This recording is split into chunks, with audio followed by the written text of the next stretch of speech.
Hawkeyes, your daily podcast on the Iowa Hawkeyes. Part of the Locked On Podcast Network, your team every day.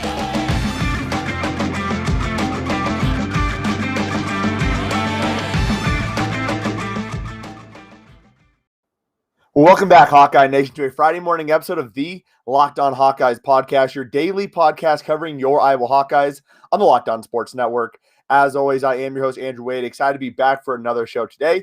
And on today's show, we have to break down the amazing news in Iowa Hawkeye history. We are making history as an Iowa Hawkeye athletic program. We're the first Power 5 program to officially offer a women's scholarship wrestling team. And that is exciting news. We're going to cover all that on segment 1. On segment 2 and segment 3, we're going to be breaking down the storylines of this game, Iowa versus Colorado State, that takes place in 24 hours. And we're going to be talking about how to bet that game as well. What should happen in this game, giving our predictions, how much should Iowa win by, and yes, I do believe they will win. And just a reminder, if you want more information on what to expect in this game, definitely check out our episodes on Wednesday and Thursday. We are a daily podcast, free Monday through Friday, and on YouTube as well. I do want to remind you that if you want more information on the Big Ten Conference, if you want to know how good is Maryland, what is Ohio State doing, there's simply no better place to get all the news in the Big Ten Conference than with Nate Dickinson and the Locked On Big Ten podcast. Follow the Locked On Big Ten podcast on the Odyssey app or wherever you get your podcast at. All right, y'all, and that will get us into this. This is the biggest thing we've had happen in quite some time from an Iowa Hawkeye athletic program. Yes, I know Iowa has had a lot of really good teams, but this is a history-making type of situation. And I want to break down all angles of it. So Iowa officially announced they're going to be the first Power 5 program to offer women's wrestling. That is huge. That is an instrumental impact on the history of the sport and on women everywhere. I want to get to the good first, and then I'll discuss the other angle of it. All right. So Iowa is going to start in 2023-2024. They're currently looking for a head coach at this point. And again, they are the first Power 5 program to offer this. If you were on Twitter yesterday, you saw an outpouring of support from women everywhere.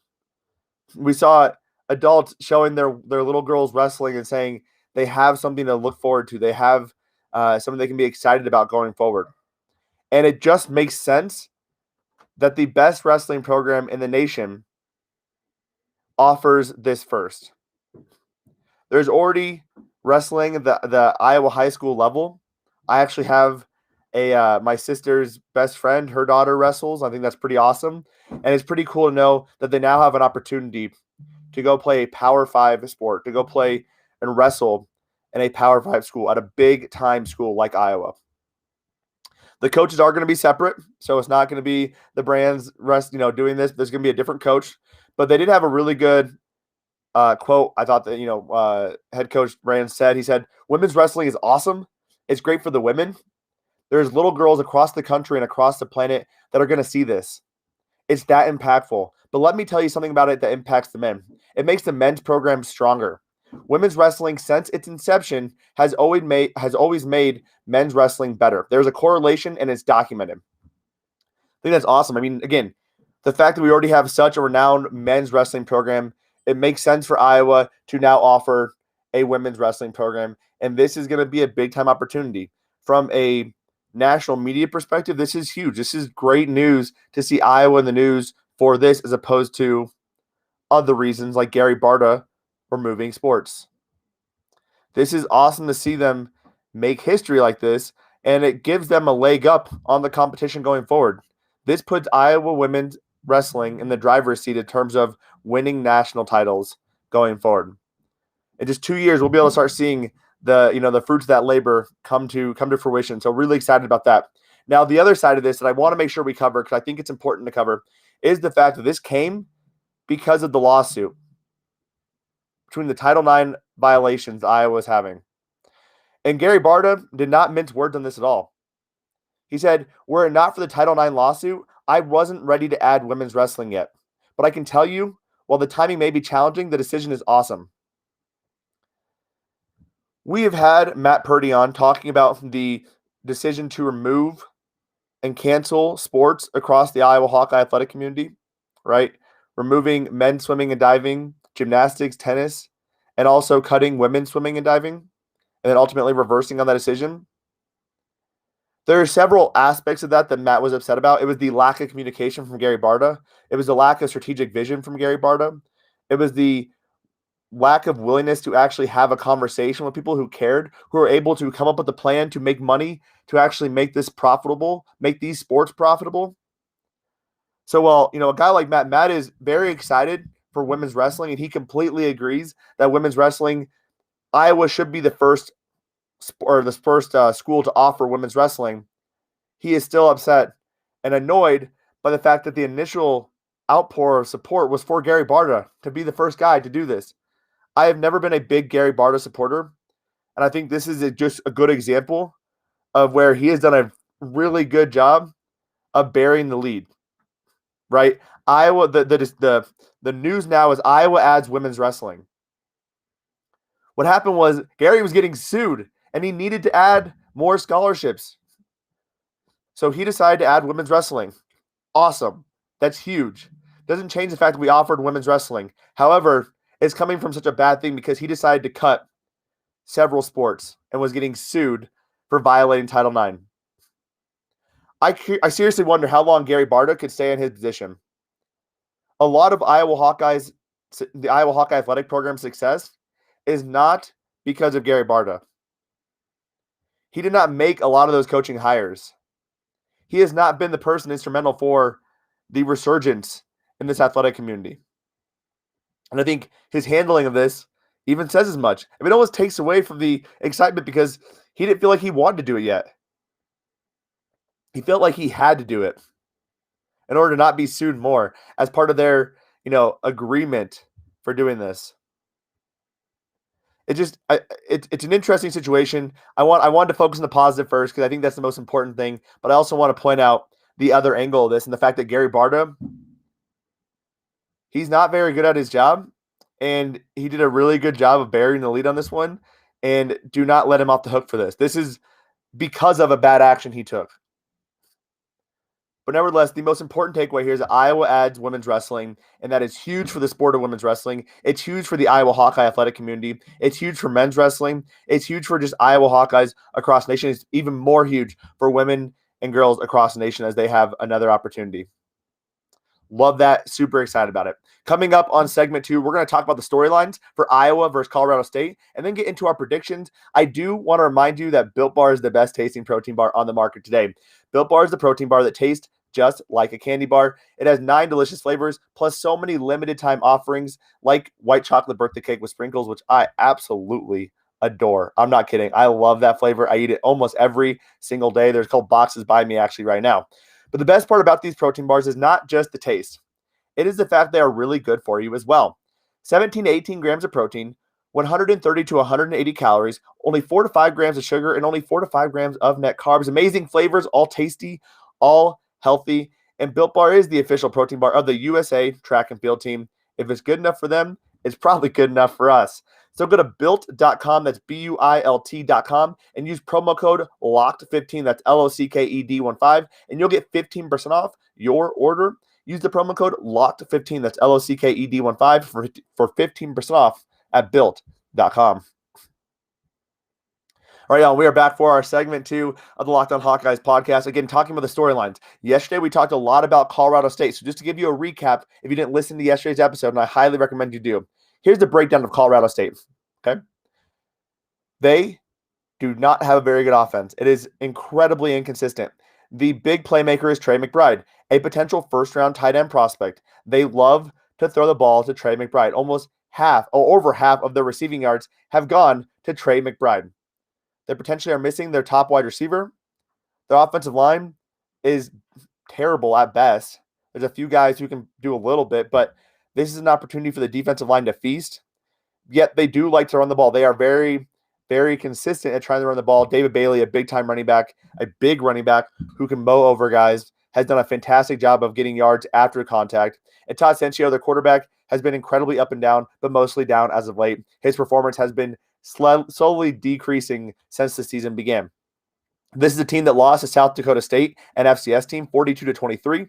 They lost to Vanderbilt 24-21, and they beat Toledo 22-6. Defensively, this is a team that has put it together. They are a team that runs a 4-3 defense, something that Iowa is familiar with. They have done a very good job in rush defense, allowing 1.9 yards per carry. Their pass rush has done an unbelievable job. Now, granted, against teams who have pretty poor offensive lines, but they have 71 pressures, 10 sacks, 14 hits, and 47 hurries through 3 games. Coverage-wise, there's some vulnerability there, and I think that's why Iowa has the ability to potentially go over the top. Finally, they're not a very disciplined team, 121st in the nation in penalties, but special teams is where they actually almost are very similar to Iowa. They have one of the best punters in the nation, Ryan Stonehouse, who's averaging 51.9 yards per punt. And they have a kicker who literally helped them win the game last week by kicking 5 field goals. So that is good to know when I get to the prediction standpoint about how good their kicker is. Now let's get into the storylines for this game. Last week, a lot of things I talked about was I really wanted to see some of the younger guys play, and we didn't get a chance to do that until the last 4 or 5 plays of the game. So in this game, I do want to see some of these younger guys. These are opportunities for these younger guys to get more experience and more snaps. I would love to get Alex Padilla more experience, more snaps. I know Kirk is still trying to figure out what that offensive line rotation looks like. I think he knows who his top 6 guys are. I don't think he has a great idea of who 7 through 11 are or 7 through 10 are. And I would love to see that happen as well. So those younger guys are going to be something that I'm watching for. I want to see some of these younger guys get it. I want to see these younger guys get more playing time once Iowa gets a comfortable lead. Gavin Williams, I thought looked pretty good against Kent State. I would love to see him get some more snaps in this game after Ivory Kelly-Martin continues to get his confidence back. That is huge. We saw Arland Bruce and Tyrone Tracy Jr. do pretty well as well. They got in, they had 2 targets each. Arland caught his first catch of his college career for a first down. That is exciting. And actually, a quick plug here. There is some cool stuff coming out. We have done our first NIL deal. Wow, not NIL. NIL deal with Arland Bruce. So be on the lookout for that. Really excited for what's to come there. Obviously, big fans of Arland. He's been on the show before. Really like him. But I'd love to see him get some more playing time. See him get some more playing time and get involved in the offense a bit more creatively. In high school, the guy could do everything. He sat up at running back. He was in the slot. He was at quarterback. Let's involve him a little bit more. What if we put him at the Wildcat with Tyler Goodson? How fun would that be? That adds a different dynamic to this offense. Defensively, again, I want to see that defensive line rotation. They've done a really good job. We've talked about it on Tuesday about what that defensive line rotation looks like. Lucas Van Ness has really come on strong as of late. Logan Lee has done a really good job. I want to see some of those younger guys continue to develop there. And at corner, again, we're going to lose a lot of the secondary, so getting some more of those guys in there. Terry Roberts, we saw some time as well. That is the stuff I'm looking for. Jamari Harris as well. The big piece, though, after the younger guys is, can Iowa's defense clean up the unforced issues? Iowa's defense was not good against Kent State, and I want to make that very clear. Kent State had a solid team. I even predicted that Kent State was going to score early on. I thought they could do that, and they did. I thought Iowa's defense was not going to be ready for it. Kent State was going to get them, and then Iowa was going to settle down. And that's kind of what happened. But the way it happened was not necessarily what I predicted. I thought Kent State was just going to RPO their way down the field, not throw deep balls over Riley Moss several times. Riley Moss was not ready for that game. He did not come prepared in that game. He did not look like he was into the game. So I would love to see Iowa's defense clean this up because they cannot afford to have those kind of mistakes in a game against Maryland or Penn State or Wisconsin. You need to be locked in every single play. And I think what happened against Kent State will roll over to Colorado State in the sense of they are not letting off now. That was a very nice wake-up call in a sense. Iowa's defense has a lot of things they can clean up. Now, they played really well. 7 sacks, right? A forced fumble at the goal line. Only not a lot of points, right? So they definitely did a good job to an extent, but there's a lot of things they can clean up, and I want to see them do that against a Colorado State offense that has not looked that good and has been very inconsistent to the season. Can Iowa keep the running game going? They had a good day against Kent State, one of the worst rush defenses in the nation. Now they're going up against one of the best rush defenses in the nation. How much of that is the teams that Colorado State has played, and how much of that is Colorado State and what they actually do? I expect them to load the box up. They're going to do a 4-3, but I expect them to bring more guys in the box to try to stop the run and force Spencer Petras to throw the ball. And that's why I think Spencer could have a big day. but I think it's going to be kind of the inverse where Iowa likes to run the ball to open it up. I think Iowa's going to need to throw the ball to open up the running lanes for Tyler Goodson because then Colorado State cannot afford to pack the box. We've seen it. Iowa State, every first down, they were all in the box, ready for Iowa to run it. They said, you know what, Spencer, throw the ball. We dare you. We need Spencer to actually be able to call their bluff on that. Will the offense hit more explosive plays? That is the big knock on Iowa right now. You read any national media pundits information or articles out there, and all of them are calling Iowa a fake, not legit, a team that is going to be upset at some point because they don't have explosive plays. Iowa has not been known for having explosive plays. However, it's even worse than before. They need to have some. This is a team that typically prides itself on, from a defensive perspective, not allowing explosive plays, but offensively, they do need to hit more than just one. They need to be able to go over top. They have some speedsters. They have some guys who can do this. Heck, they just need to hit guys even in the middle of the field, give them some open daylight. Give Tyrone Tracy an opportunity to run with the ball in his hands. We haven't seen a lot of end around to this point either, which I think is really interesting. With Amir Smith-Marset, that was a lot of fun to see. Charlie Jones has similar speed. Tyrone Tracy Jr., I think, is a better yard after the catch runner. He'd be good with the ball in his hands as well. And then Arland Bruce. We have guys who can do this. So I'd love to see Iowa hit a few more explosive plays, put that on tape. And then finally, Jestin Jacobs, man. He is going to have a day against Trey McBride. It is going to be a fun matchup to watch. Jestin Jacobs has been the third best coverage guy across the entire team. There's a reason why he is coming in on passing downs for Seth Benson, who's also been pretty solid in coverage at this point. But Jestin Jacobs has been the guy, and I'm excited to see how he handles Trey McBride. Again, with the Colorado State offense playing a lot of 12, 13, 14 personnel, that's 2, 3, 4 tight ends, 1 running back, we're going to see a lot more 4-3 defense. We might not see Dane Belton that much this game. And if we do, I'm going to be really excited to break that down and see how we saw Dane Belton get into the game and where they're placing that. But Jestin Jacobs is going to be the guy that I'm watching. After 2 games this season that we've seen him primarily playing, he has done a phenomenal job. He's a guy who is breaking out onto the national scene. He's an NFL type of player, and I'm excited to see what he can do against Trey McBride. It gives Phil Parker's defense a lot more flexibility when you have a guy like Jestin Jacobs who can be big enough to take on Trey McBride from a run block or a running perspective and also cover him from a passing perspective. So that'll be a big matchup that I'm looking forward to seeing as well. Coming up on segment 3, we're going to get into the predictions of this game. Can Iowa cover a 23.5 point spread? I think they can. We're going to talk about all that on segment 3 of the Locked On Hawkeyes podcast. I do want to tell you about BetOnline.ag because we are back and better than ever. All eyes are on the gridiron as teams are back on to start another football season. As always, BetOnline is your #1 spot for all the pro and college football action this season with a new updated site and interface, even more odds, props, and contests. BetOnline.ag continues to be the #1 source for everything football. Head over to the website or use your mobile device today and sign up and receive a 100% welcome bonus when you use the promo code LOCKEDON. That's LOCKEDON. From football, basketball, boxing, right to your favorite Vegas casino games, don't wait to take advantage of all the amazing offers available for the 2021 season. BetOnline, the fastest and easiest way to bet on all of your favorite sports. BetOnline.ag, your online sportsbook experts. All right, y'all. Segment 1, we talked about Iowa wrestling. Segment 2, we talked about the storylines for this game. Segment 3, we're breaking down the predictions for this game. And I want to just quickly toot my own horn because I believe, and correct me if I'm wrong, I might have missed one thing here, but to this point, I've told you how to bet on the overs, the unders, the spreads, and even a couple first half spreads. I think I'm 7-0 or 7-1 to this point. I know I called the spread in the under versus Indiana. I called the spread in the under versus Iowa State. And I called the spread, even if it was kind of a crappy way to cover, and the under versus Kent State. I believe, predicted the fact that Kent State would cover the first half spread. So I think I'm right there as well. That being said, I'm going to make some interesting predictions now. I think Iowa is going to absolutely demolish Colorado State. On paper, Colorado State looks like a team that could give Iowa difficulties. Where they're good at, Iowa has struggled at, right? Their defense has been pretty solid.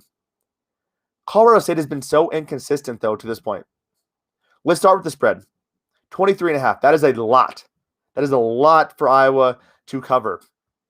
However, I make this game to be something around 42-7, 42-10. To me, I'm hammering this 23.5. I think Iowa could easily cover that. I think they're going to come out more motivated than they were before. They did not open up that playbook lot. They were more focused on getting the ball to their playmakers, moving horizontally, and just being safe with the football. I think we're going to see an offense after what we heard from Kirk Ferentz as well, saying this offense, this is the best 2 days of practice. We're ready. I think this offense is going to come out ready to roll. The over-under is 44.5. I'm hammering that as well. Let's go the over, baby. So when you look at Colorado State, in the 3 games this season, they are 1-2 against the spread. The one game being the one they beat Toledo. They have scored over 22 points in each game, and they would have topped the over in 2 of 3.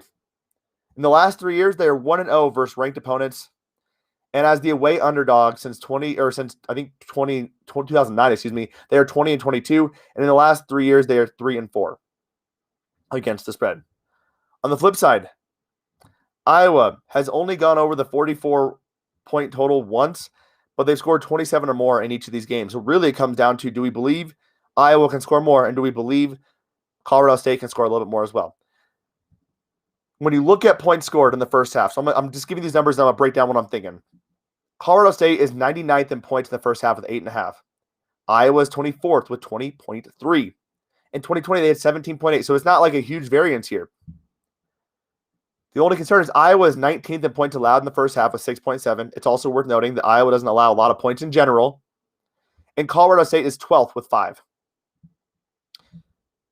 I'm not too worried about Colorado State's defense. Again, I don't think they're going to stuff Iowa. They have not had a high level of competition to this point. So here's the numbers. Spread, minus 23.5. Over-under, 44.5. First half over-under, 23.5. First half spread, minus 13.5. I'm taking Iowa to the spread, 23.5. I think they're going to win 42-7, 42-10. The over-under, 44.5. Well, just based off my numbers here, I'm hammering that 44.5. I think Iowa might be able to reach that over-under on their own, and that's why I feel comfortable with this. But the thing that makes me feel better is that Iowa's bend but don't break defense stops teams in the 20s and 30s. A good field goal kicking team can get points on the board still, and I think that's what Colorado State can do. They have a good kicker. They're probably going to make 3 to 4 field goals in this game. They might make it 9 to 12 points, and that will be enough to cover that over. That first half over-under, I do think Iowa's going to come out explosive. You don't want to bet on Iowa in the second half because you don't know what they're going to do. When they get a lead, they typically just sit on the ball. It really depends. When they have their starters in, they kind of sit on the ball. When they get a big enough lead, they put their backups in and they start running down the field and trying to do some things to get their guys some really good exposure and playing time. So I would not bet on the second half over-under at all, but that first half over-under of 23.5, I'm going to take that as well. I think Iowa could put up 24 points in the first half alone. It's something they've almost done several times this season. And that first half spread of minus 13.5, I'm taking as well. I think it could be 24-3, 24-6, or heck, even 24-9. And Iowa's still covering that. So I think Iowa's going to score 24 points in the first half. I think they're ultimately going to score 42-ish for the game. I think Colorado State could get a couple field goals, but it's not going to be anything to write home about. Those are my predictions. Let me know what your thoughts are. Again, I think this is going to be a really fun game for Iowa fans to see how this offense has continued to evolve over the beginning part of the season. People do not like things coming along slowly. Iowa's offense has always come along slowly. Thankfully, we were able to manage against 2 pretty good teams before getting Kent State and Colorado State. This is the game where they pick it up. After 2 good practices, a couple good practices this week, I believe this offense is set for an explosion. I think Spencer Petras is going to have a big-time day, and I'll be shocked if he doesn't. Let me know if you're following me on these bets as well. Let me know what your thoughts are. Again, thank you all for tuning in to the Locked On Hawkeyes podcast, your daily podcast covering your Iowa Hawkeyes on the Locked On Podcast Network. I do want to remind you that betting on your team doesn't have to be a guessing game. If you listen to the new Locked On Bets podcast hosted by your boy Q and handicapping expert Lee Sterling, get daily picks, blowout specials, wrong team favorite picks, and Lee Sterling's lock of the day.